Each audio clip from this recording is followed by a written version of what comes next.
ఎంత మంచి నటన అనేది తన దగ్గర ఉందో అంతే మంచి రచయిత కూడా. Mime artist.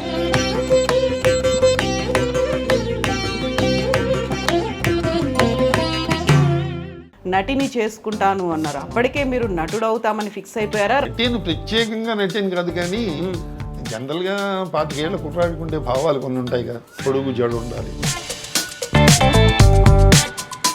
మీరు పెళ్లి టైంలో ముహూర్తాలు జాతకాలు చూసుకోలేదు, పిల్లలకు కూడా చూడలేదు అసలు? ఇంకా మా అక్కయ్య కూతురే నా వైఫ్.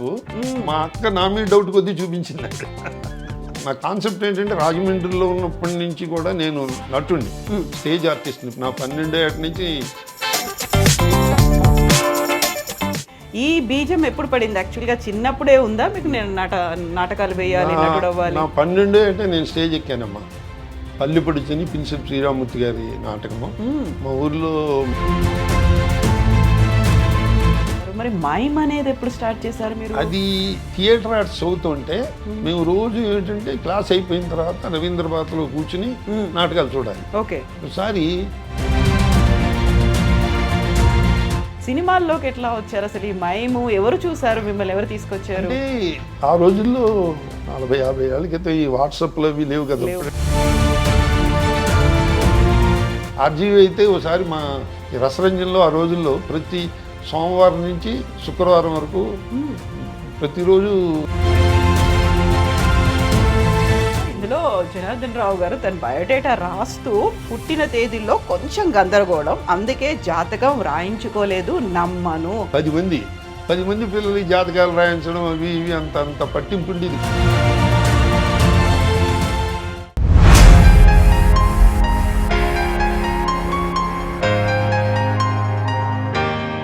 నమస్తే, నేను కవిత. వెల్కమ్ టు ఐ డ్రీమ్ తెర వెనుక కథలు. మనతో పాటుగా ఒక వెరీ స్పెషల్ నటుడు ఉన్నారు. ఎంత మంచి నటన అనేది తన దగ్గర ఉందో అంతే మంచి రచయిత కూడా. Mime artist. తనని అందరూ బాబాయ్ అని పిలుస్తుంటారు. అలా బాబాయ్ అని పిలిచేటువంటి ఒక ఆప్త నటుడి మాటల్లో చెప్పాలంటే ఈ బాబాయ్ అన్ని సినిమాల్లో 1 డే మ్యాచ్లు మాత్రమే ఆడతారు. టెస్ట్ మ్యాచ్లు ఆడగల సత్తా ఉన్నప్పటికీ కూడా ఉద్యోగ పరిమితుల దృష్ట్యా పరిమితం అయిపోయారు. మరి T20లో ఆడుతున్నటువంటి ఈ పరిస్థితుల్లో బాబాయ్ ఏం చేస్తున్నారు? మాట్లాడదాం. మనతో పాటుగా ఉన్నారు జనార్దన్ రావు గారు, ఉరఫ్ జెన్నీ గారు. జెన్నీ గారు నమస్కారం. ఎలా ఉన్నారు మీరు? చాలా బాగున్నారు. చాలా స్టిఫ్గా ఉన్నారు. మేము ఇంట్లోకి ఎంటర్ అవగానే వినిపించినటువంటి విష్ణు సహస్రనామ స్తోత్రం. వ్యూవర్స్కి ఒకటి చెప్పాలి, విష్ణు సహస్రనామం కంప్లీట్ అయిన తర్వాత మాత్రమే మా దగ్గరకు వచ్చారు ఇంటర్వ్యూ ఇవ్వడానికి. సో రోజు ఎంతసేపు ఉంటారు మీరు పూజలో? ఒకసారి మా ఆవిడ్ని తీసుకుని ఒక ఆధ్యాత్మిక ఉపన్యాసానికి ఫస్ట్ టైం వెళ్ళా. చిన్నజీర స్వామి గారు చెప్పారు, మనిషికి ఒక్కడికే విష్ణు సహస్రనామం చదువుకునే యోగ్యత ఉంది, పశుపక్షాదులకి లేదు అన్నారు. ఆ మాట నా మనసులో, మీకు అంటే తప్పు మనం ఎస్కేప్ అవడానికి చూస్తాం కదా ఎప్పుడూను, తప్పులు చదివితే పాపం, శుచి శుభ్రం లేకపోతే పాపం, ఇలా ఎస్కేప్ అవడానికి, అర్థం తెలియకుండా చదివితే పాపం, ఇలా ఎస్కేప్ అవడానికి చూస్తాం కదా. ఆయన చెప్పిన ఉపన్యాసంలో ఇవేమీ పట్టించుకోకండి, వాల్మీకి అంతవాడు మరా అంటే రామ అయింది, మీకు అసలు ఆ మీనింగ్ గురించి పట్టించుకోవద్దు అని అద్భుతమైన ఒక ఎగ్జాంపుల్ చెప్పారు. ఇప్పుడు తేనెటీగ అనేక రకాల పుష్పాలలోంచి తేనె సేకరిస్తుంది. మనం తేనె యొక్క తీపిదనమే ఆస్వాదిస్తాం కానీ ఆ తేనె తీసుకుంటూ అది చామంతి పూలోంచి వచ్చిందా, గులాబీ పూలోంచి వచ్చిందా అని అన్వేషణ మొదలెట్టాం. అలాగే విష్ణు సహస్రనామం కూడా, విష్ణునామం ఉన్నదానికి అర్థం తెలియకపోయినా మీరు ఎలా చదివిన పుణ్యమే. నోరు తిరగకపోయినా మీరు తిరుగుతూ చదువుకున్నా కూడా పర్వాలేదు. మీరు శుచి శుభ్రం అంటారా, ఆత్మ మామూలుగా అంతర్శుచి ఉండాలి, బాత్రూంలో చదివినా కూడా తప్పలేదు. అది అన్ని ఎగ్జామ్షన్స్ ఇచ్చిన తర్వాత కూడా చదవకపోతే ఏంటి అదవ జన్మ అనిపించింది నాకు. అనిపించి నేను ఏ షూటింగ్కి వెళ్ళినా అప్పుడు ఆయన క్యాసెట్ రిలీజ్ చేశారు. ట్వింకిల్ ట్వింకిల్ లిటిల్ స్టార్ అన్నట్టుగా పిల్లలకి చెప్పినట్టుగా విశ్వం విష్ణుర్వషట్కారు అంటూ స్పష్టంగా ఆ క్యాసెట్ కొని హెడ్ఫోన్లో పెట్టుకుని స్క్రిప్ట్ చేతిలో పెట్టుకుని అది రోజుకో శ్లోకం చెప్పి మెల్లిగా కంఠస్థం పెట్టేవాడిని. ఒక 5-6 నెలల్లో అంటే మొదటి శ్లోకం కంఠస్థం బట్టి రెండో శ్లోకంకి వెళ్ళేటప్పుడు మళ్ళీ మొదటిది పోయింది. అయినా మళ్ళీ రిపీట్ చేసి మళ్ళీ అలాగ ఒక 6 monthsలో ఇప్పుడు కంఠస్థం పెట్టేశా. చిన్నపిల్లాళ్ళకి నాకు 108 వచ్చి నాకు 108 శ్లోకాలు వచ్చినని చెప్పుకుంటూ ఉంటాం. అవి చదువుతూ ఉంటాను. ఎన్నేళ్ళు ఎప్పుడు స్టార్ట్ చేశారు అసలు మీరు? ఇంచుమించుగా 10-15 ఏళ్ళు అయింది మొదలుపెట్టి చదవడం. కంఠస్థం బట్టి ఒక 5-6 నెలలు కంఠస్థం పెట్టాను. అప్పుడు చూడకుండా చదువుతా. బట్ ప్రొనౌన్సియేషన్కి నేను మా ఆవిడ విశ్వాస్ అని ఒక అసోసియేషన్ ఉంది మెడ్రాస్లో. వాళ్ళు 14 కంట్రీస్లో కొన్ని కోట్ల మందికి హౌ టు ప్రొనౌన్స్ అని నేర్పుతారు ఆన్లైన్లో. అది మీ ఇద్దరం దాంట్లో స్టూడెంట్స్గా చేరి తప్పులు లేకుండా జాగ్రత్తగా చదవడానికి అసలు స్పష్టంగా చదవడంలో కూడా షట్చక్రాలన్నీ యాక్టివేట్ అవుతాయి. ఒత్తులు పలికిన చోట ఒత్తులు గట్టిగా పలుకుతున్నప్పుడు వాక్శుద్ధి చాలా చక్కగా వస్తుంది. తర్వాత మనకి ఈ రోజుల్లో అంత కాంప్లికేటెడ్ అయ్యేలా ఎవరు రాయటం లేదనుకోండి. ఎన్టీ రామారావు టైంలో లాగా అన్నీ సింపుల్గా 2-3 వాక్యాల కంటే ఎక్కువ రాయటం లేదు డైలాగ్లో. ఇప్పుడు చాలా ఈజీగా ఉంటుంది, జ్ఞాపక శక్తి ఇంప్రూవ్ అవుతుంది. It's a very good exercise. Plus కనీసం ఆ 20 minutes కాన్సన్ట్రేషన్ దాని మీదే ఉంటుంది. దానికి మా యోగా గురువు గారు ఏం చెప్పారంటే ముద్రలు ఉన్నాయి, ఆ ముద్రలు పెట్టుకుంటూ చదవండి అని చెప్పి షట్చక్రాల మీద మీరు కాన్సన్ట్రేట్ చేయండి, ఆ 20 నిమిషాలు అద్భుతమైన కాన్సన్ట్రేషన్ వస్తుందన్న. అందుకని చదవడం మొదలెట్టాను. ఇప్పుడు ఇద్దరూ కలిసి ఆన్లైన్ క్లాసుల్లో జాయిన్ అయ్యారు. ఎవరు ఫస్ట్ నేర్చుకున్నారు? ఎవరికి మొత్తం కంటత వచ్చు, మీకా మీ ఆవిడకా? మీరు లేనిపోని మా ఇంట్లో అలాంటి గొడవలు పెట్టకండి. మీరు ఎవరికి ముందు వచ్చిందంటే నాకు ముందు వచ్చిందని ఆవిడ వస్తుంది, దెబ్బలు ఆడుతుంది. నాకు ముందు వచ్చింది ఎవరికైనా ఇద్దరికి వచ్చింది. ఇద్దరు కలిసి చదువుతారు. సో పూజ ఎవరి పూజ వాళ్ళదే, ఎవరి దేవుడు వాళ్ళదే. మీ దేవుడు ఎవరు? నా దేవుడు ఆవిడే. అన్నం పెట్టేది ఆవిడే. ఆవిడ దేవుడు కూడా మీరేనా? అంతే. ఇంకా మరి పూజల కోసం సెపరేట్గా టైం పెట్టుకోవడం ఏం లేదు ఇంకా? అంటే మార్నింగ్ చేస్తాం, స్నానం చేసి ఇష్టం వచ్చినప్పుడు. మా ఆవిడ అంటుంది 12 అయిపోయింది, ఇప్పుడు దీపం వెలిగిస్తారేంటి, ఇప్పుడు వెలిగించకూడదు అంటుంది. మధ్యాహ్న దీపం అని చెప్తారు, అంతే కదా? సాధ్యమైనంత వరకు షూటింగ్ అది ఉంటే తొందరగా మార్నింగ్ చేసేసుకుని వెళ్తాం. అయితే మీ బుక్స్ చదువుతున్నప్పుడు జెన్నీ గారు 2 బుక్స్ రాశారు. అమ్మకో అక్షరం అనేది ఒకటి, ఆ తర్వాత పోలాప్రగడ జనార్దన్ రావు కథలు అనేది ఒకటి. 2 బుక్స్ రాసినప్పుడు ఆ బుక్స్ నేను చదువుతున్నప్పుడు ఒక ఇంట్రెస్టింగ్ థింగ్ నాకు కనిపించింది. అది ఇమ్మీడియట్గా మిమ్మల్ని అడగాలనుకున్నాను. ఏజ్ ఎంత మీది? నిజం చెప్పినా అబద్ధం చెప్పిన పాతాళ భైరవిలో ఎన్టీ రామారావు అంటాడు, నిజం చెప్పిన రాజకుమార్తో అంటూ ఉంటాడు. నిజం చెప్పినా అబద్ధం చెప్పిన నిజమే కావాలి మాకు. నిజంగా అయితే 80 ఏళ్ళు, అబద్ధంగా అయితే డైరెక్టర్ మీ క్యారెక్టర్ని బట్టి మీ ఏజ్ ఎంత అండి అని అడిగితే క్యారెక్టర్ని బట్టి చెప్తూ ఉంటా. మాకు 60 ఏళ్ళ వాడు కావాలండి అన్నారంటే 61 అండి అని చెప్తా. లేదండి 14 ఏళ్ళు అంటే 14 ఏళ్ళకి నేను షూట్ అవ్వనండి, మరి కనీసం ఒక 50 వేసుకోండి. అలా ఫ్లెక్సిబుల్ నా ఏజ్. ఆ ఫ్లెక్సిబుల్గా కూడా మీరు అలాగే ఉన్నారు, అంతే యాక్టివ్గా ఉన్నారు. రోజు ఏం తింటారు, ఏం చేస్తారు అసలు? అంటే నేను రోజు ఎక్సర్సైజ్ చేస్తానమ్మా. చాలా ఏళ్ళ నుంచి నేను యోగాసనాలు వేస్తాను. రోజు 45 minutes ఆసనాలు వేస్తాను. Because I'm a sports men. నేను షటిల్ ఆడేవాడిని, నేను నేషనల్స్కి ఆడాను. మా డిపార్ట్మెంటల్ కాంపిటీషన్ ఢిల్లీ, కలకత్తా వాటర్లో ఆడేవాడిని. మా ఈసీఎల్ కెప్టెన్ని. షటిల్ రెగ్యులర్గా 30-35 ఏళ్ళు షటిల్ ఆడాను. దాంతో ఆరోగ్యం కొంచెం అదృష్టం కొద్దీ కూడా దానికి తోడు కొంచెం లక్ జోడించి షుగరు, బీపీ అవి రాలేదు. కొంత మా తల్లిదండ్రులు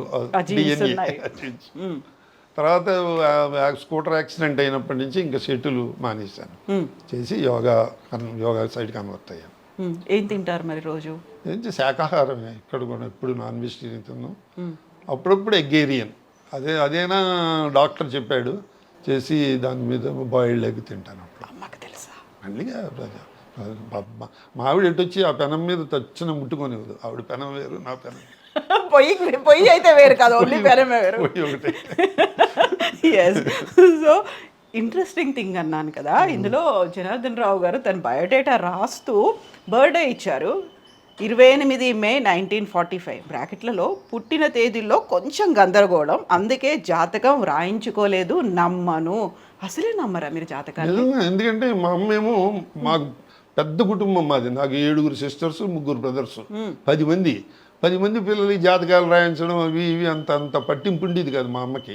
నా చిన్నతనంలో మా ఫాదర్ పోయారు, అందుకని ఆవిడ పాపం కుటుంబ పరిస్థితుల్లో జాతకాలు రాయించడం అవి ఇవి ఉండేది కాదు. ఎప్పుడైనా అంటే నేను పుట్టినరోజు ఎప్పుడమ్మా అంటే, మన ఇంట్లో గేదె ఈనిందిరా, అప్పుడు పుట్టావు. 3 గేదెలు ఉండేవి, ఏ గేదెలు తెలియదు. మా పెద్దకేమో లేదు అమ్మ నువ్వు తప్పు చెప్తున్నావు, అప్పుడు మన చెరువు గట్ట దగ్గర మర్రి చెట్టు కూలిపోయింది చూడు, వాన వచ్చి అప్పుడు పుట్టాడు వీడు అని. మా చిన్నకి నేను మీరు తప్పు చెప్తున్నారు, అది లేదు మన గోదావరి గండి పడింది చూసారా, అప్పుడు పుట్టాడు వీడు. మా ఇంట్లో వాళ్ళందరూ నా పుట్టినరోజు గురించి కొట్టుకునేవారు. దాంతో నేను ఆ పుట్టినరోజు గురించి మర్చిపోయాను. కానీ అందాజగా అప్రాక్సిమేట్గా అందరిది కలిపి కన్సాలిడేట్ చేసి డివైడెడ్ మంచి రోజు చూసుకుని దాంట్లో పడిను. ఆ రోజు ఏమొచ్చింది మరి? దానికి కారణం కూడా బడుపారి రాధాకృష్ణ గారని చాలా గొప్ప ఆయన డెత్ డేట్ కూడా రాసుకున్నారు. ఆయన అంత గొప్ప జ్యోతి, అంత గొప్పవాడు బడుపాడి కామేశ్వరరావు గారు అబ్బాయి. ఆయన నేను ఒక ప్రోగ్రాంలో మేము ఇద్దరం గెస్టులుగా వెళ్ళాము, ఒక రూమ్ షేర్ చేసుకున్నాం. నేను ఇదే మాట ఆయనతో అంటే, అట్లా కాదండి మీ జాతకం డేట్ నేను చెప్తానండి, మీ చిన్నతనంలో జరిగిన ఇన్సిడెంట్స్ చెప్పండి అన్నాడు ఆయన. అంటే ఆశ్చర్యపోయింది. ఇవన్నీ నాకు నమ్మకం లేదండి, నమ్మకం వచ్చేలా నేను చెప్తానండి, నా డెత్ డే కూడా నేను రాసుకున్నాను, దాని ప్రకారమే పోయారు కూడా ఆయన, అంత పర్ఫెక్ట్. అంటే నా 10వ ఏట మా ఫాదర్ పోయారండి వేసి, నా 14 ఏటు 15 ఏటు వచ్చేటప్పటికల్లా నాకు టైఫాయిడ్ వచ్చిందండి, ఏవో అలాంటి చిన్న చిన్న ఇన్సిడెంట్ చెప్పాను. దాన్ని బట్టి ఆయన ఏవో లెక్కలేసి 28 మే అన్నారు. బాగానే ఉంది కానివ్వండి అన్న, నాదే పోయింది. బాగుంది. పెద్ద పుట్టినరోజులు అవి కూడా చేసుకోను నేను. అప్పటి నుంచి ఆ రోజు కూడా బర్త్డే సెలబ్రేట్ చేసుకోరు మీరు? చేసుకోను. అటు వచ్చి ఫ్రెండ్స్ వాళ్ళందరూ హ్యాపీ బర్త్డే అంటే కాదురా అని అనడం ఎందుకు, అందరికీ కథ చెప్పడం ఎందుకు, యాంకర్కి చెప్తాం కానీ కదా అందరికీ చెప్పాలి. ఇప్పుడు ప్రేక్షకులకు కూడా తెలిసిపోతుంది అందరికి. అయితే ఇప్పుడు మీరు పెళ్లి టైంలో ముహూర్తాలు జాతకాలు చూసుకోలేదు, పిల్లలకు కూడా చూడలేదు అసలు ఇంకా? అంటే మా అత్తగారు, మా అక్కయ్య కూతురే నా వైఫ్, మా అక్క నా మీద డౌట్ కొద్దీ చూపించింది ఆవిడ. డౌట్ తీరిన తర్వాత పోయినప్పుడు పుట్టావు అని చెప్పింది ఆ అక్కయ్యనా? అంటే వాళ్ళు మా పెద్దక్కకి వీళ్ళందరికీ కోఆర్డినేషన్ ఉండేది. జాతకం ఎందుకు వాడు మంచివాడు ఇచ్చేసే పిల్ల, నేను మా పెద్దక్క రికమెండేషను. మా అమ్మ ఏమో దాన్ని చేసుకోరా, మనవాళ్ళంటే ఏ అమ్మమ్మకైనా ఇష్టంగా ఉంటుందిగా, దాన్ని చేసుకోరా. లేదు నేను ఆర్టిస్ట్ని చేసుకుంటాను అంటే, ఆర్టిస్ట్కి పిఏలో బతకాలరా, ఫ్లైట్ టికెట్లు బుక్ చేయడం, కాల్ షీట్లు చూడడం ఇవన్నీ అది ఇష్టమా, నీకు కాల్ షీట్ చూసి అసిస్టెంట్ ఉండడం ఇష్టమా? నాకు అసిస్టెంట్ అనేసింది మా అమ్మ. అంటే నాకు అసిస్టెంట్ ఉండడం ఇష్టం, అది బంగారు తల్లిరా. ఎవరికైనా అమ్మమ్మకి మనవరాలంటే ఇష్టం ఉంటుంది కదా అది అని చిన్న సెంటిమెంట్ టచ్ కూడా ఇచ్చింది అక్కడ. ఏంటంటే నువ్వు నా మనవరాలు కనుక చేసుకుంటే చచ్చిపోయే వరకు నీ దగ్గర ఉంటాను రా, అమ్మాయిల దగ్గర ఉన్నానండి. సెంటిమెంట్ డైలాగ్ వేసింది. అంతో ఓకే వెరీ గుడ్ అని. అరే ఎలా అని చెప్పి నా గురించి పెళ్లి చేసుకోకరు, నువ్వు మనస్ఫూర్తిగా చేసుకోవాలి, దాన్ని ఇబ్బంది పెడితే పైకి రావు నువ్వు. మా అమ్మ దాన్ని ఎందుకు ఇబ్బంది పెడతానమ్మా, అదే నన్ను ఇబ్బంది పెడుతుంది. ఆ షూటింగ్కి వెళ్తున్నారు, ఈ షూటింగ్కి వెళ్తున్నారు, అది తింటున్నారు, ఇది తింటున్నారు, సరిగ్గా నిద్రపోవటం లేదు, ఆరోగ్యం పాడవుతుంది, అది నన్ను ఇబ్బంది పెడుతుంది, నేను దాన్ని ఇబ్బంది పెట్టినామా అని. అట్లా అయిపోయింది మ్యారేజ్. ఏజ్ ఎంత గ్యాప్ ఉంది మీ ఇద్దరికి? కొంచెం 5 to 6 years. అప్పుడు పెళ్లి కాకముందు అయితే మిమ్మల్ని మామ అని పిలిచేవాళ్ళ, ఇలా మామగారు ఎలా? మామయ్య ఇంట్లో అందరిని పిలిచినట్టుగా నేను పిలిచి మౌడు గారు అని పిలిచేది కాదు, దానికి తెలియదు కదా పాపం. అది చిన్నపిల్ల అప్పుడు. దానికి 19 ఏళ్ళు పియూసీ చదువుతూ ఉండేది, నేను బీకామ్ చదువుతూ ఉండేవాడిని. తర్వాత పియూసీ అయిపోయిన తర్వాత పెళ్ళి అయిపోయింది. నేను బీకామ్ అయిపోయిన వెంటనే హైదరాబాద్ వచ్చేసాను 1966లో. ఇక్కడ ఏజీ ఆఫీస్ ఇంటర్వ్యూకి వచ్చాను. అంటే నా కాన్సెప్ట్ ఏంటంటే, రాజమండ్రిలో ఉన్నప్పటి నుంచి కూడా నేను నటుణ్ణి, స్టేజ్ ఆర్టిస్ట్ని. నా 12వ ఏట నుంచి నేను నటుణ్ణి. అక్కడున్న దర్శకులు వాళ్ళతోటి ఆ నాలెడ్జ్ని పెంచుకుందుకు లిమిటెడ్ సోర్సెస్ ఉండేవి రాజమండ్రిలో. అందుకని హైదరాబాద్లో అప్పుడు ఆంధ్రప్రభ వీక్లీలో మూసీ కినారే అని చెప్పి సాంస్కృతిక కార్యక్రమాల గురించి అద్భుతంగా రాసేవారు. అక్కడ Vidyanagar cultural association, famous association, Chatla Sriramulu garu, జేఎల్ నరసింహారావు గారు, వీళ్ళందరూ మహానుభావులు అందరూ ఉండేవారు. ఇవి చదివితే వీళ్ళ దగ్గర శిష్యరికం చేయాలి అని చెప్పేసి ఒక చిన్న బీజం పడి చేస్తే ఉద్యోగం హైదరాబాద్లో చేసి, ఉద్యోగం చేస్తూ నాటకాలు వేసుకుంటూ నేర్చుకోవాలి అని చెప్పి అప్పుడే 1975లోనే ఏఆర్ కృష్ణ గారిని, పద్మశ్రీ ఏఆర్ కృష్ణ గారు నాట్య విద్యాలయాన్ని చెన్నారెడ్డి గారి హయాంలో రవీంద్ర భారతి పైనఫ్లో దాంట్లో 3 years కోర్స్, యాక్టింగ్ కోర్స్ పెట్టారు. దాంట్లో జాయిన్ అయ్యాను నేను. 3 ఏళ్ళు చేశారా? 3 ఏళ్ళు చేశాను. 2 ఏళ్ళు ప్రాక్టికల్స్, 1 year థియరీ. అంటే ప్రతి రవీంద్ర భారతిలో ప్రతి నాటకం చూసి తీరి రాయాలన్నమాట. అందులో నటుల గురించి, స్క్రీన్ ప్లే గురించి, డైలాగ్స్ గురించి అది మళ్ళీ ఆయన చదివి ఇలా తప్పు రాశారా, ఇలా రాశారా, ఇది అలా రాయకూడదు, ఇలా రాయకూడదు, ఇలా అబ్జర్వ్ చేయాలి, అలా అబ్జర్వ్ చేయాలి.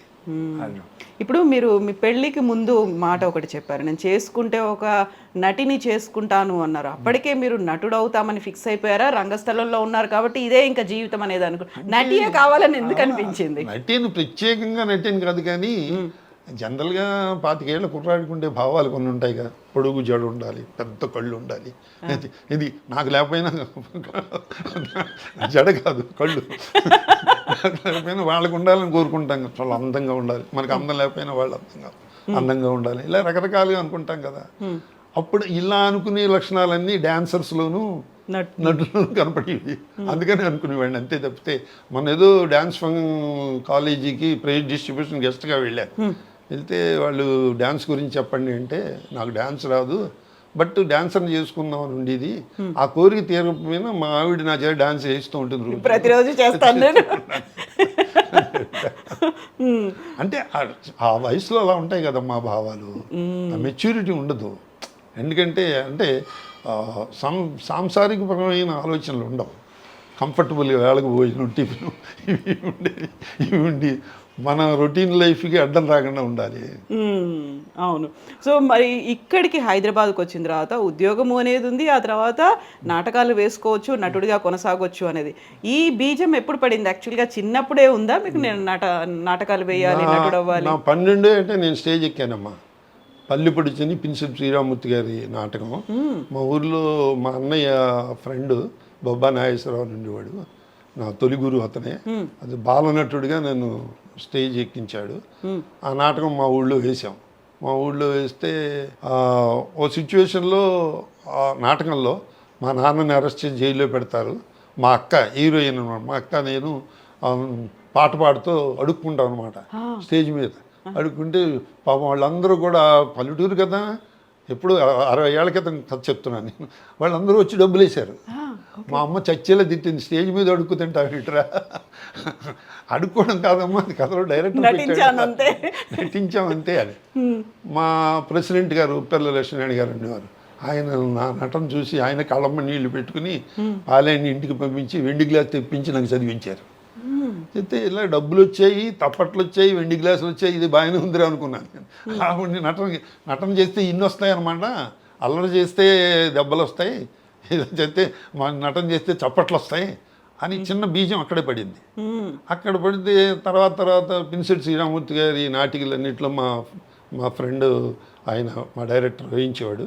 ఉత్తమ బాలనటుడు అవార్డులకు వస్తూ ఉండేవి. అంటే బాలనటులు ఎక్కువ మంది ఉండేవారు కాదు. చేస్తే ఆ రోజుల్లో సినిమాల్లో కూడా బాలనటుడి మీద బేస్ చేసుకుని సినిమాలు వచ్చేవి. మా గోపి, వదిన గారి గాజులు, ఇలాంటి సినిమాలు. అవన్నీ చూస్తూ వాడికంటే నేను బాగా యాక్ట్ చేస్తాను, అది వాడికి ఇచ్చారేంటి వేషం అనుకుంటామండి. తెలియని అజ్ఞానం కదా. ప్లస్ నాకు ఇచ్చిన కప్పులు పుచ్చుకుని మెడ్రాస్ వెళ్ళిపోదాం అనుకునేవాడిని. ఇవన్నీ చూపిస్తే వచ్చేస్తే రెడ్ కార్పెట్ వెల్కమ్ అని చెప్పి మా అమ్మతో చెప్పి, అమ్మ నాకు మెడ్రాస్ పారిపోవాలంటుందమ్మా, కానీ భయం వేస్తుంది, ఎలా వెళ్ళాలో పారిపోవాలనేది చెప్పేశారు అమ్మకి. మా అమ్మ చాలా క్లోజ్. ఎందుకంటే మా ఫాదర్ పోయిన తర్వాత మా అన్నయ్యలు, మా అక్కయ్యలు వాళ్ళు అత్తారింటికి వెళ్ళడం, చదువుకోవడం ఇవన్నీ ఉంటే మా అమ్మకి అటాచ్డ్ నేనే, బాగా అటాచ్డ్. ఎందుకంటే ఫైనాన్షియల్ మ్యాటర్స్ అంటే బ్యాంకుకి మా అమ్మని ఒంటిద్దు బండిలో అటు కత్తును ఇటు కత్తును కట్టి బ్యాంకుకి తీసుకెళ్ళి బ్యాంకు దొడ్డు గుమ్మల్లో బండి ఆఫ్ చేసి ఆ రిజిస్టర్ అవి తీసుకొచ్చి సంతకాలు పెట్టించి మా అమ్మ చేత చేసేవాడిని. మొత్తం పరదాల్లాగా కట్టేసి తీసుకెళ్ళేవాళ్ళ. అంత కోఆర్డినేషన్ మా అమ్మ, అంత బ్యూటిఫుల్ ఫైనాన్షియల్ అడ్మినిస్ట్రేషన్ కూడా చేసేది. ఇంతమంది పిల్లల్ని ఇప్పుడంటే ఇప్పుడు 7 4 అక్కయ్యలు, 3 చెల్లాయిలు, 2 అన్నయ్యలు. అందులో ఇప్పుడు సాఫ్ట్వేర్ కంపెనీలో పనిచేసేవాడే లక్షల జీతం. మా అమ్మకి అంత జీతం లేదు కదా, మా నాన్న లేడు. అంతమందిని పెంచిందంటే ఆవిడ మన్మోహన్ సింగ్ కంటే గొప్పది అనిపిస్తుంది నాకు ఫైనాన్షియల్ మ్యాటర్లో. నిర్మలా సీతారాం కంటే గొప్పది అనిపిస్తుంది మా అమ్మ. నిజమే కదా, నిజంగా ఇంతమందిని పెంచింది. అన్ని లెక్కలు వేసుకుంటూ మళ్ళీ వాళ్ళకి పెళ్ళిళ్ళు చేయాలి, ఇవన్నీ కూడా ఉన్నాయి, చదివించాలి. అందరినీ పోస్ట్ గ్రాడ్యుయేషన్ చేయించింది, అందరినీ చదివించింది. మా పెద్దక్క మెడ్రాస్లో ఉండేది, మా బావగారు ఇంగ్లీష్లో ఇచ్చారు మెడ్రాస్లో. మాలతీ చందూరుతో కథలు రాసేది మా అక్క ఆ రోజుల్లో, చందమామల వాటిలో. మా అక్కే నాకు ఆ, రచన విషయంలో తొలి గురువు. ఎందుకంటే ఆ రోజుల్లో ఆడపిల్లలు లైబ్రరీకి వెళ్ళేవారు కాదు. ఏవో చీటీ రాసే ధనపుడి సులోచన నవల, మాదిరెడ్డి సులోచన నవల ఇలా అని రాసి తెప్పించుకునేవారు. నేను వెళ్ళి తెచ్చేవాడిని. అస్తమానం మీరే మీ పుస్తకాలు తెప్పించుకుంటున్నారు, ఇది ఏది నేను ఏడిస్తే నాకు ఏదో చందమామ, బాలమిత్ర ఇలాంటివన్నీ రాసేది. అది పక్కన కూర్చొని చదివించేది, గట్టిగా పైకి చదివని. ఒత్తులు పెట్టాల్సిన చోటు ఒత్తులు పెట్టకపోతే ముట్టికాయ ముట్టేది. ఇక్కడ ఒత్తుందిరా, ట్రస్ట్ చేయాలిరా చేసి అక్కడ కామా పెట్టాడు, కాసేపు ఆగాలి, ఫుల్ స్టాప్ పెట్టాడు, ఇంకొంచెం ఆగాలి అంటే అది మాడ్యులేషన్ కూడా నాకు తెలియదు. అంత చక్కగా చదివించేది. ప్రొనౌన్సియేషన్ మిస్టేక్స్ ఉంటే సెటరేట్ చేసేది. అంత తర్వాత ఇంకోటి ఏంటంటే నాకు తర్వాత ఆ రోజుల్లో భారతి, ఆంధ్రపత్రిక ఇవన్నీ వచ్చేవి. అవన్నీ చదువుతూ ఉండేవారు వాళ్ళు. నేను పోటీపడి చదువుతూ ఉండేవాడు వాళ్ళతోటి. పోటీపడి చదువుతూ సందర్భం అవునో కాదో చెప్పచ్చో చెప్పకూడదు నాకు తెలియదు, కానీ పూర్వోత్తర రోజులో పురిటి గది, ముట్ల గది అనే గదులు ఉండేవి సెపరేట్గా. ఆ 3 days వెళ్ళి ఆ గదిలో కూర్చునేవారు వాళ్ళు. మా అక్కయ్యలు అక్కడికి వెళ్ళి కూర్చుని చదువుతూ ఉండేవారు. ప్రభ వస్తే మా ఇంట్లో అందరూ దెబ్బలాడుకుంటూ ఉండేవారు. ఆంధ్రప్రభ వస్తే నేను 10-12 ఏళ్ళ కుర్రాడిని కాబట్టి ఆ ప్రభ ఏం చేసేవాడిని, మా పెద్దక్కయ్య గదిలోకి విసిరేసేవాడిని. ఇంకెవరు వెళ్ళరు కదా ఆ గదిలోకి, నేను ఒక్కడనే వెళ్ళగలను. అక్కడికి వెళ్ళి చదువుకొచ్చినాము. ముట్ల గదిలోకి ఎవరు రారు కదా, మా అమ్మ స్నానం చేస్తే కానీ బయటికి రానివ్వదు. అట్లా ఆ పుస్తకాలు విపరీతంగా చదవడం అలవాటైపోయింది. తర్వాత ఇంకొక బేస్ కూడా పడింది అక్కడ. అదేంటంటే మా ఊళ్ళో నవ్య సాహిత్య సమితి అని పౌరంగి దక్షిణామూర్తి గారు, ఉషశ్రీ గారని ఆల్ ఇండియా రేడియోలో వర్క్ చేసేవారు. ఉషశ్రీ గారు, తర్వాత మన పౌరంగి దక్షిణామూర్తి గారు, తర్వాత వీళ్ళు కనకప్రవాసి, చావర్తి కనకప్రవాసి, పోలాపరెడ్డి సత్యనారాయణమూర్తి గారు, మా బాబాయ్ గారు, వీళ్ళందరూ కలిసి ఒక అసోసియేషన్ సాహితీ సమితిలో పెట్టి రోజు వాళ్ళు రాసిన కథలు అవి గురించి చెరువుగట్టు దగ్గర సోఫాలు డిస్కషన్ ఉండేది. మేము బ్యాడ్మింటన్ ఆడుకుంటూ ఉండేవాళ్ళం. ఎందుకంటే ఆ చెరువులో స్నానాలు చేస్తే మాకు తెలిసిన వాళ్ళు అప్పుడు నన్నయ్య, తెక్కన, ఎర్రాపరగడ తప్పితే ఎవరు రే నన్నయ్య రే ఎర్రాపరగడ అని వాళ్ళ పేర్లు పెట్టేవాళ్ళు. అంటే అప్పుడు మమ్మల్ని పిలిచి పేర్లు పెట్టడం కాదు, దమ్ముంటే కథ రాయాలి, కథ చదవాలి, దమ్ముంటే కథను అర్థం చేసుకోవాలి అని వాళ్ళు మమ్మల్ని ప్రొవోక్ చేశారు.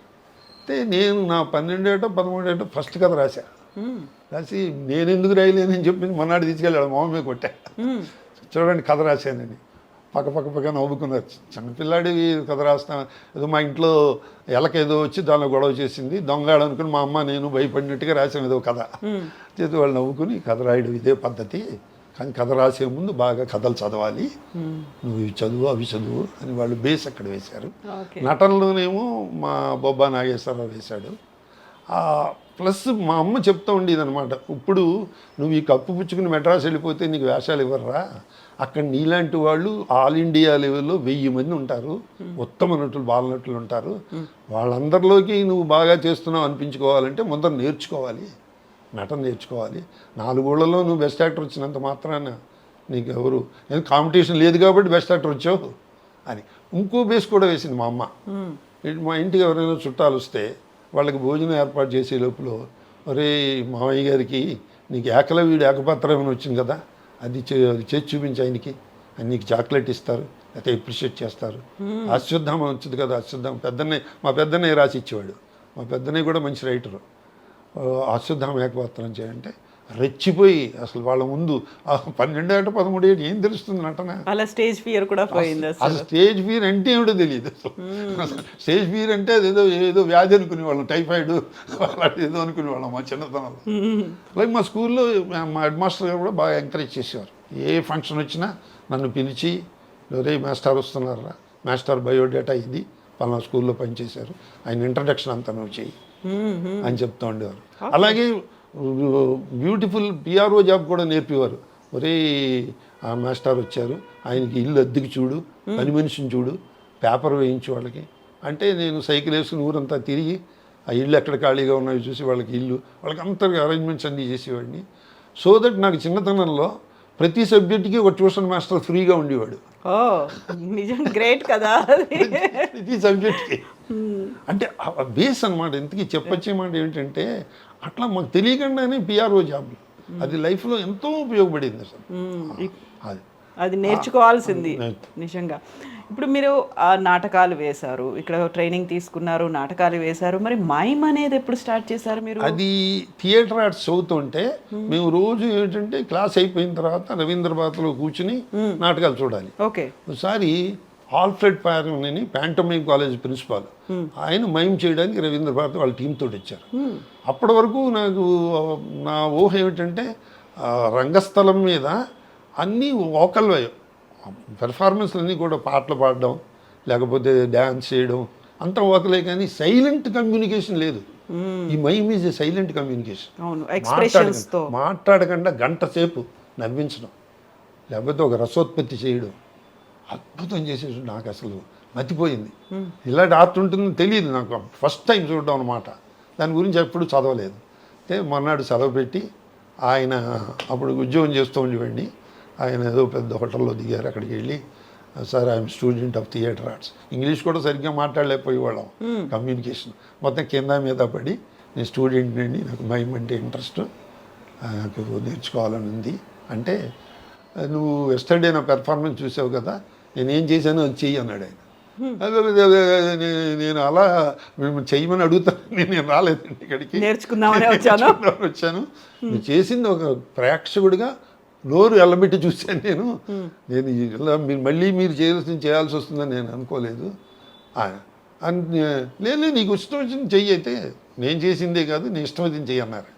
అది 3rd ఫ్లోర్లోను 4th ఫ్లోర్లోనూ ఉంది ఆయన రూము హోటల్లో. చూస్తే కింద పిల్లలు గాలిపటం ఎగరేస్తూ దెబ్బలాడుకుంటున్నారు వాళ్ళు. అంటే నేను అంటే ఛాలెంజింగ్గా ఆయన నేర్పడేమో, ఏదో ఒకటి చేయకపోతే నేర్పడు పోవాయి నువ్వేమిటి అంటాడేమో అని భయం చేసి, సార్ నాకు 10 నిమిషాలు టైం ఉంది సార్ చేస్తాను. టేక్ యూర్ ఓన్ టైం, నేను వెళ్ళి వాష్రూమ్ వెళ్ళి వస్తాను ఈ లోపల అని చేస్తే నాకు తోచినట్టుగా గాలిపటం ఎగరేయడం, పిల్లలు దెబ్బలాడుకోవడం, కాళ్ళకి ఏదో పేడ అంటుకుంటే దాన్ని తుచ్చుకోవడం, ఇలా అనుకోవడం, ఇలా నాకు ఇష్టం వచ్చినట్టు పిచ్చి పిచ్చిగా చేశాను. This is my go head అన్నాడు ఆయన, without any dialogue and only expression, అంతే. ఒక 4 నిమిషాలు 5 నిమిషాలు చేశా. This is my go head. అట్లా కాదు సార్, నాకు ఫండమెంటల్స్ తెలియవు, ఫండమెంటల్స్ కావాలి సార్ అంటే, యూ కమ్ విత్ మీ అన్నాడు.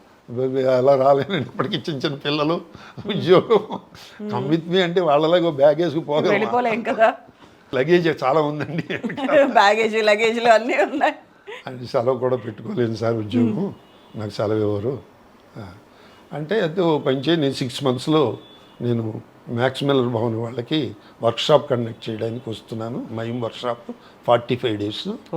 నేను నాకు అసిస్టెంట్గా వర్క్ చేస్తూ నేర్చుకో అన్నారు ఆయన. అంటే 45 days అంటే చాలా కష్టం సార్, సెలవు దొరకదు సార్ నాకు. నీకు ఆఫీస్ ఎన్నింటికి అవుతుంది? 5 o'clock అవుతుంది. నేను 6 o'clock క్లాసులు స్టార్ట్ చేస్తా, నువ్వు వచ్చి ఆఫీస్ నుంచి డైరెక్ట్గా వచ్చాయి అని చెప్పేసి ఆయన ఆ 45 days నాకు ట్రైనింగ్ ఇస్తూ, ఇప్పుడు డ్యాన్స్ డైరెక్టర్ చూడండి, మూమెంట్ మన సినిమాల్లో మూమెంట్ కంపోజ్ చేసి అసిస్టెంట్ నేర్పమంటాడు హీరోకి, అసిస్టెంట్ నేర్పుతారు కదా, అలాగే ఈయన మూమెంట్ కంపోజ్ చేసేసి జెనీ టీచ్ దెమ్ అనేవారు. అందులో teaching is the best way of learning. వాళ్ళకి చెప్పాలంటే మనకి ఆ నాలెడ్జ్ ఉండాలి కదా. నాకు అది పెద్ద అయిన తర్వాత ఎంత బాగా ఉపయోగపడిందంటే, నేను యంగ్ ఏజ్లో ఉండగా 1 hour ప్రోగ్రామ్ ఇచ్చేవాడిని. త్రూఅవుట్ ఇండియా ప్రోగ్రామ్స్ ఇచ్చాను, ఒక 500 మైమ్ ప్రోగ్రామ్స్ ఇచ్చాను. బెహ్రాను, కువైట్, సౌత్ ఆఫ్రికా, ఆ దేశాలన్నింటిలో కూడా ప్రోగ్రామ్స్ ఇచ్చాను. ఎందుకంటే సింగిల్ మ్యాన్ షో కాబట్టి వాళ్ళు ఏమి పెద్ద వాళ్ళకి ఫ్లైట్ ఛార్జీలు పెట్టుకుంటే ప్రోగ్రామ్ వచ్చేస్తుంది కదా, అందుకని ఇన్వైట్ చేసేవారు. అప్పుడు పెద్ద అయిన తర్వాత ఇప్పుడు 80 ఏళ్ళు వచ్చింది, దానికి చాలా ఫిజికల్ స్టామినా కావాలి. కబడ్డీ ఆడే ప్లేయర్కి ఉన్నంత, క్రికెట్ ఆడే ప్లేయర్కి ఉన్నంత స్టామినా ఉండాలి. 80 ఏళ్ళు వచ్చిన తర్వాత ఫిజికల్ ఫిట్నెస్ తగ్గిపోయింది, కానీ దాని మీద ఉన్న ఇంట్రెస్ట్ కొద్దీ నేను ఫ్యాకల్టీగా కన్వర్ట్ అయ్యి మా చాట్ల శ్రీరాములు గారు తీసుకెళ్ళి నన్ను వి మధుసూదన్ రావు గారిని డైరెక్టర్ ఉండేవారు, మధు ఫిల్మ్ ఇన్స్టిట్యూట్, దాంట్లో నన్ను మైమ్ లెక్చరర్గా జాయిన్ చేశారు. నేను 10 ఏళ్ళు ఆఫీస్ నుంచి డైరెక్ట్గా 5ంటికి అట్లా వెళ్ళిపోయి క్లాస్ తీసుకునేవాడిని మధు ఫిల్మ్ ఇన్స్టిట్యూట్లో. తర్వాత ఇప్పుడు కూడా హైదరాబాద్ ఫిల్మ్ ఇన్స్టిట్యూట్లో క్లాసులు తీసుకుంటాం మైమ్. అలాగే సురేష్ ప్రొడక్షన్స్ వాళ్ళు కూడా వాళ్ళు థియేటర్ పెట్టారు, వాళ్ళు యాక్టింగ్ స్కూల్, దాంట్లో కూడా ఫ్యాకల్టీగా పెడతా. ఎందుకంటే teaching is the best way of learning. అందుకని మైమ్ మొదలలేదు, బట్ పెర్ఫార్మెన్స్ సైడ్ డెమాన్స్ట్రేషన్గా 5 నిమిషాలు 10 నిమిషాలు సరదాగా చేయడం తప్పితే ఫుల్ లెంగ్త్ 1 hour చేయలేకపోతాం. ఎందుకంటే దాని మ్యూజిక్ తోటి కోఆర్డినేషన్ ఉండాలి, తర్వాత మేకప్ ఉండాలి, లైటింగ్ ఉండాలి అని. నువ్వు కలకత్తాలో ప్రోగ్రామ్ చేసినప్పుడు ఇండియాలో జోగి దత్ మైమ్ అకాడమీ అని కలకత్తాలో ఓన్లీ వన్ ఇన్స్టిట్యూట్ ఉంది, మైమ్ ఇన్స్టిట్యూట్. 5 ఏళ్ళు కోర్స్ అమ్మా అది. 5 ఏళ్ళు మైమ్ నేర్పుతారు. ఆయన రమ్మన్నాడు, వచ్చి నా దగ్గర జాయిన్ అవ్వని. 5 ఏళ్ళు నేను ఇక్కడ కలకత్తా రాను నేను బాబు, నాకు ఉద్యోగం అది ఇది ఉంది అంటే ఆయన నా performance I'm very happy. First time I'm seeing mime artist from Andhra Pradesh. I'm very happy. అందులో లక్కీగా వేణుమాధవ్ గారు నాకు కాయినింగ్ చేశాడు కూడా. నేను you are the first Telugu man in the world who has learn the mime and you teaching the mime. సరే ఎవడైనా ఉన్నాడేమో లేనిపోయిన గొడవలండి, ఎందుకండి ఎవ్వడు లేడు నాకు తెలిసినంత నువ్వే ఫిక్స్ అయిపోయారు. అలాగే నాకు Giani Zail Singh president of India ఎదురుగుండా నాకు మైమ్ ప్రోగ్రామ్ ఇచ్చే I'm the first person president of India. Mime వల్ల నాకు అవకాశం వచ్చింది. True true. అయినా ఇప్పుడు మీరు ఇతర మైమ్ కళాకారులను తయారు చేస్తున్నారు కదా. చేస్తున్నాం. తర్వాత బ్రహ్మాండం తయారు. ఇప్పుడు మైమ్ మధు అని చెప్పి చిన్నజీయర్ స్వామి గారు స్పాన్సర్ చేశారు. అమెరికా వెళ్ళి నేర్చుకొచ్చాడు. అన్ని విదేశాల్లో అదరగొట్టేస్తున్నాడు. చాలా బ్యూటిఫుల్. మేము ఇద్దరం కలిసి కూడా రసరంజనికి రమణాచారి గారు మా చేత క్లాసులు కండక్ట్ చేయించి స్టూడెంట్స్కి నేర్పడం. మీతోటి అంతరించిపోకూడదు ఇది. ఇప్పుడు వేణుమాధవ్ గారు చూడండి ఎంతమందిని మిమిక్రీ ఆర్టిస్టులు తయారు చేశారు. నేరేళ్ళ వేణుమాధవ్ గారు. అట్లా మీరు నేర్పండి అని చెప్పి, మీకు వచ్చింది నేర్పండి, ఏముంది మీకు అంటే మేము ఇంకా ఎల్కేజీలోని యూకేజీలో ఉన్నాం సార్ అని. చాలా అదే నేర్పండి, మీకు వచ్చిందే నేర్పండి, ఏముంది. మిమ్మల్ని నాటకాలు మైమ్కి వచ్చేలా చేశాయి, మైము సినిమాల్లోకి వచ్చేలా చేసింది, సినిమాలు మిమ్మల్ని రచయితగా చేసింది. ప్రతి దాంట్లోనూ ఒక జర్నీ, అదే డెస్టినేషన్ అనుకుంటున్నప్పుడు ఇంకో చోటుకు కూడా వెళ్ళిపోతున్నారు. సినిమాల్లోకి ఎట్లా వచ్చారు అసలు? ఈ మైము ఎవరు చూసారు మిమ్మల్ని, ఎవరు తీసుకొచ్చారు? అంటే ఆ రోజుల్లో 40-50 ఏళ్ళ క్రితం ఈ వాట్సాప్లో అవి లేవు కదా, యాక్ట్ చేసి కుర్రాళ్ళు ఆ వాట్సాప్లో డైరెక్ట్గా పంపించేస్తున్నారు. మేము అట్లా కాకుండా ఒక 20-30 రోజులు నాటకం రిహార్సల్స్ వేసి రవీంద్ర భారతి బుక్ చేసుకుని దాంట్లో ఆ పెర్ఫార్మెన్స్ రోజుని సినిమా డైరెక్టర్ని వాళ్ళని చీఫ్ గెస్టులుగా పిలిచి మేము పెర్ఫార్మెన్స్ చూపించుకునేవాళ్ళం. అట్లా ఎందుకంటే వాళ్ళు తిన్న వాళ్ళ దగ్గరికి వెళ్ళి మేము అందరం పొలవమంటూ మా ట్రూప్ అంతా వెళ్ళి యాక్ట్ చేయడానికి వాళ్ళకి మాకు ఛాన్స్ ఇవ్వరు కదా. టైం దొరకాలి. వాళ్ళని గెస్ట్గా పిలిస్తే వాళ్ళు వస్తారు కదా. అలాగే బాబు గారు కూడా మా నాటకానికి వచ్చారు. తర్వాత ఆర్జీవి అయితే ఒకసారి మా ఈ రసరంజన్లో ఆ రోజుల్లో ప్రతి సోమవారం నుంచి శుక్రవారం వరకు ప్రతిరోజు నాటకం వేసేవాళ్ళం. 5 రూపాయల టికెట్. ఈ రామ్ గోపాల్ వర్మ ఓ రోజు మా నాటకానికి వచ్చాడు. వచ్చి ఆయన వచ్చిన సంగతి మాకు తెలియదు. 5 రూపాయల టికెట్ కొనుక్కుని కామ్గా వచ్చి చూసి వెళ్ళిపోయాడు. ఆ 2-3 రోజులు పోయిన తర్వాత ఆయన పిక్చర్లో నాకు ఛాన్స్ వచ్చింది. ఏం సినిమా అది? అనగనగా ఒక రోజు. దానికి అసిస్టెంట్ డైరెక్టర్గా ఇతను రామ్ గోపాల్ వర్మ దగ్గర అసిస్టెంట్గా పనిచేసేవాడు. ఇప్పుడు సినిమాలో కూడా చేస్తున్నాడు. అతను తీసుకెళ్ళి ఇంట్రడ్యూస్ చేశాడు. చేస్తే మొన్నే మీ నాటికి చూసామండి, చాలా బాగా చేశారు అని చెప్పి నేను 5 రూపాయల టికెట్ కొనుక్కుని వచ్చి వెనకాల కూర్చుని చూశాను. అయ్యో మీరు వచ్చారంటే మేము తీసుకెళ్ళి ముందర వరుసలో కూర్చోబెట్టి వాళ్ళం కదండి అంటే, మీరు హడావిడి చేస్తారని నేను కామ్గా వచ్చి చూసి వెళ్ళిపోయాను. రెగ్యులర్గా వచ్చేవాళ్ళ ఆర్జీవి గారు? అంటే మా నాటకానికి వచ్చాడు కూడా మాకు తెలుసు, వచ్చేవాడు లేదో తెలియదు. అలాగే బాపు గారు కూడా ఒకసారి మా నాటకానికి వస్తే మేము దొంగల బండి అని శంకరమేని పార్థసారథి గారు రాశారు. ఆ నాటకం వేస్తుంటే ఫుల్ ప్యాక్డ్ అనమాట ఆడిటోరియం. చూస్తే ఆయన బాల్కనీలోకి వెళ్ళి కూర్చుని, ఆయన ముళ్ళపూడి వెంకటరమణ గారు బాల్కనీలోకి వెళ్ళి చూశారు. చేసి తర్వాత ఎప్పుడు ఆయన పిక్చర్లో మిస్టర్ పెళ్ళాల్లో వేస్తుంటే, మీ నాటకం చూసామండి, బాగా చేశారు, బాల్కనీలో కూర్చొని చూసాం. అయ్యో బాల్కనీలో కూర్చొని చూడడం ఏంటంటే కింద ప్యాక్ అయిపోయిందండి, అంతాను మిమ్మల్ని డిస్టర్బ్ చేయడం ఎందుకని మిమ్మల్ని ఎవరు చెప్పలేదు. మామూలుగా ఆ కాలంలో మేము నాటకాలు వేసాము, మా నాటకాలు చూసి సినిమాల్లోకి ఆహ్వానించారు అని విన్నాం. కానీ ఇప్పుడు ఆర్జీవి గారు కూడా ఆయన నాటకాన్ని చూసి అలా పిలిచాడు. నాటకాన్ని చూసి పిలిచాడో లేదో తెలియదు కానీ నాటకం చూశాడు. వాళ్ళ అసిస్టెంట్ చెప్పడం వల్ల వాళ్ళ అసిస్టెంట్ బాలానందంలో మైమ్ నేర్పివాడిని అతనికి, అందుకని అతనికి తెలుసు. ఉత్తేజ్ తీసుకెళ్ళాడు నన్ను. అట్లా జంజాల్ గారు మాత్రం మా నాటకం చూసి పెర్ఫార్మెన్స్ ఇచ్చారు. మా డైరెక్టర్ తల్లావజ్జుల సుందరం అని వెరీ గ్రేట్ డైరెక్టర్. 150 సార్లు నాటక రంగంలో ఉత్తమ దర్శకుడిగా వచ్చాడు. అంత గొప్ప డైరెక్టర్. అతని దగ్గర 25 ఏళ్ళు వచ్చేసాడు నాటక రంగంలో. అప్పుడు తనికెళ్ళ భరణ్ రాస్తూ ఉండేవాడు, శంకరమంచి పార్థసారథి గారు రాస్తూ ఉండేవారు. ఇతను డైరెక్షన్లో వర్క్ చేయడం వల్ల మాకు నాటక రంగంలో అంతకు ముందు కూడా చాట శ్రీరాములు గారి దగ్గర వచ్చేసాను, డాక్టర్ డిఎస్ఎన్ మూర్తి దగ్గర వచ్చేసాను, భానుప్రకాష్ దగ్గర వచ్చేసాను. నాటక రంగంలో ఎవరైతే నిష్ణాతులు ఉన్నారో వాళ్ళందరి దగ్గర యాక్ట్ చేసేవాడిని. చిన్న చిన్న వేషాలు వేయడం, ప్రాంప్టింగ్లు ఇవ్వడం, కట్టెలు లాగడం, వాళ్ళకి టీలు అందివ్వడం రిహార్సల్లో, అట్లా చేస్తూ ఉద్యోగం కాబట్టి ఫుల్ ఫ్లెడ్జ్గా చేయలేకపోయేవాడిని. సాయంత్రం వెళ్ళి వాళ్ళతో జాయిన్ అవుతూ ఉండేవాడిని. లిమిటెడ్ ఓవర్లో ఆడుకుంటూ ఈ 40-50 ఏళ్ళు సాయంత్రం ఎప్పుడు వేస్ట్ చేయలేదమ్మా నేను. ఏదో నాటకం రిహార్సల్ చేయడం ఏదో. నిన్న కాక మొన్న కూడా సుమధుర హాస్యనాటిక పోటీల్లో మిత్రుడు మల్లాది భాస్కర్ అని, బాబాయ్ ఒక ఏజ్డ్ క్యారెక్టర్ ఉంది, నువ్వు వేస్తే బాగుంటుంది, అది వేస్తావా? నేను రిహార్సల్కి రాలేనురా, చాలా కష్టం అంటే, మేము అందరం మీ ఇంటికి వస్తాం, మీ ఇంట్లోనే రిహార్సల్ అని వాడి మైండ్లో రిహార్సల్ పెట్టాడు. చేసి మనం వేసి వచ్చా. ఇప్పటికి ఆ నాటకంలో కిక్ ఉందమ్మా, ఉంది, అది ఎంజాయ్ చేస్తూ ఉన్నారు ప్రతి క్షణాన్ని. Memory exercise. ఎందుకంటే ప్రాంప్టింగ్ లేకుండా 45 మినిట్స్ ఆ టైమింగ్స్తో చెప్పడం అని, ప్లస్ 1000 మందికి వినపడేలా చెప్పడం, కనపడేలా ఎక్స్ప్రెషన్ ఇవ్వడం, ఇవన్నీ ఎంతో. జంజాల్ గారు మాకు అదే నేర్పేవారు. మీరు చెయ్యి ఇంత పైకి ఎత్తక్కర్లేదయా, కట్ అయిపోతుంది కెమెరాలో, ఇలా అంటే చాలు. అవును, ఇదేమన్నా నాటకం అనుకున్నారా? ఇంత పెద్ద డయాస్ ఉంటుందా? ఇంత లిమిటెడ్ ఉంటుంది. తర్వాత 30 టైమ్స్ మ్యాగ్నిఫై అవుతుంది, అంత పెద్ద ఎక్స్ప్రెషన్ అక్కర్లేదు, కొంచెం సెటిల్గా చేస్తే చాలు. మాకేం తెలిసి చేసేసి వాళ్ళం. అందులో ఇంకోటి కూడా ఏంటంటే, ఆ రోజుల్లో కొత్తలో డైరెక్టర్ని బాగా ఇంప్రెస్ చేయాలని చెప్పి యాడ్ లిప్స్ అంటే రైటర్ రాసిన దానికి ఏవో యాడ్ చేసి వేసేస్తూ ఉండేవాళ్ళం. నాకు గుండె హనుమంతరావుకి జబ్బు ఎక్కువ ఉండి తెగ వేసేసి వాళ్ళం డైలాగులు. అంటే అప్పుడు ఆయన బ్యూటిఫుల్ డైలాగ్ చెప్పారు, ఇప్పటికీ నేను మర్చిపోను. మీరు యాడ్ లిప్స్ అడిషనల్ డైలాగ్ వేసినా అది రైటర్ రాసిన డైలాగ్కి ఫ్లేవరు గ్లామరు తీసుకురావాలి, నాట్ లెంగ్త్. ఎంత గొప్ప వాక్యం అంటే నాకు ఇప్పటికీ గుర్తమ్మా. ఇప్పటికీ నేను కూడా నేను అమలాపురం వెళ్ళాం, డొక్కా సీతమ్మ గారి మనవడు ఫణి అని, ఆయన సాఫ్ట్వేర్ ఇంజనీరు. ఆయన అంతకుముందు 2-3 పిక్చర్లు తీశాడు, ఆయనకి నంది అవార్డు కూడా వచ్చాయి. ఆయన ముళ్ళపూడి వెంకటరమణ గారి అసిస్టెంట్ శ్రీరమణ అని పేరు విని ఉంటారు, మిథునం రాశారు చూడండి. ఆయన రాసింది బంగారుమురు, బామ్మ బంగారుమురు కథ సినిమా తీశారు.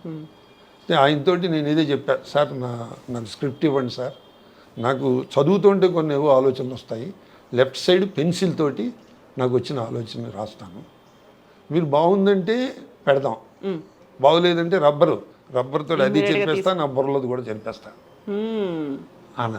నువ్వు చాలా అంటే చేస్తుంటే కొన్ని ఆలోచనలు వస్తూ ఉంటాయి, చదువుతుంటే కొన్ని ఆలోచనలు వస్తాయి, ఆలోచనలు మర్చిపోతాం చేస్తుంటే, ఇది డామినేట్ చేస్తుంది. అందుకని గుర్తుపెట్టుకుని పెన్సిల్ తోటి రాసి చేసి ఆయన చాలా అప్రిషియేట్ చేశారు. మంచి పద్ధతి అండి, ఇది బాగుందండి. జంజాల్ గారు అదే చెప్పేవారు, మేము చెప్పింది ఆయన యాక్సెప్ట్ చేయకపోతే మొహం అదోలో పెట్టుకుని అరగంట వరకు రికవరీ అయ్యేవారు అంటే, అప్పుడు మళ్ళీ పిలిచి బుజ్జగించి చెప్తా ఉండేవారు. ఇస్తే బాగుంటే పెట్టుకుంటాం, బాగోలేకపోతే మానేస్తాం. ఎందుకు డల్ అయిపోకూడదు, డల్ అయిపోతే క్రియేటివిటీ రాదు, బుర్ర పనిచేయదు. అది మొహానే కనిపిస్తుంది కదా. ఇంకా ఉండండి, ఏముంది, బాగోలేకపోతే పెట్టుకోం కదా, ఏముంది. రైటర్ బాగానే రాశాడయ్యా, మీరు ఎందుకు అంత అవస్థపడతారని వాడు, ఆయనే రైటర్. అది అలా కంటిన్యూ అవుతూనే ఉంటుంది. దానికోసం మళ్ళీ కలుద్దాం, మళ్ళీ మనం మాట్లాడుకుందాం. ధన్యవాదాలు. ఇలాగే నవ్వుతూ ఉండండి, నవ్విస్తూ ఉండండి, అమ్మగారిని జాగ్రత్తగా చూసుకుంటూ ఉండండి. Thank you so much.